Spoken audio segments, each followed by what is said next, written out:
गोडावळे काकांचा खडा पडल्यानंतर ते दाखवण्यासाठी क्लिनिकमध्ये घेऊन आलेत. त्याच्यानंतर त्यांनी व्यक्त केलेलं त्यांचं मनोगत.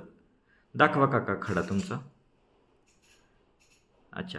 आणि तुम्हाला ह्याच्या अगोदर त्रास झालेला त्याच्याबद्दल आणि आता पुन्हा पण त्रास झालेला त्याच्याबद्दल तुमचं मत व्यक्त करा. मला 2 वर्षापूर्वी 2 खडे होते, एक डाव्या बाजूला एक उजव्या बाजूला. ते 14-14 mm होते. मी चिकार प्रयत्न केला मुंबई बसणं ह्याच्या बसणं. मग एक तुमचा पत्ता कळाला माडिक डॉक्टर म्हणून. मग मी इथं आलो. मग तुमच्या गोळ्या औषधं डोस चालू केल्यानंतर ते माझे दोन्ही खडे पडून गेल्यानंतर परत 2 वर्षानंतर मला आणखी परत खडा झाला.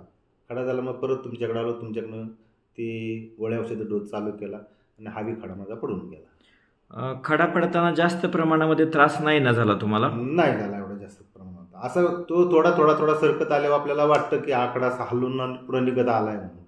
त्यामध्ये घाबरायचं काय कारण आहे आता मला माहिती पडलंय ना, त्यामुळे काय घाबरत नाही मी. चालेल. तर पाणी भरपूर प्यायला घ्यायचं. 6 महिन्यातून तुम्हाला त्रास होऊ द्या किंवा ना होऊ द्या, आपला एक 6 महिन्यातून डोस घ्यायचा म्हणजे पुन्हा नवीन खडा तयार व्हायला नको. त्रास होत असेल तर त्यांनी येऊन इथं उपचार करावा. खडे पडून जातील त्यांनी बिनधास्त विश्वास ठेवून इथं उपचार घ्यावा त्यांनी.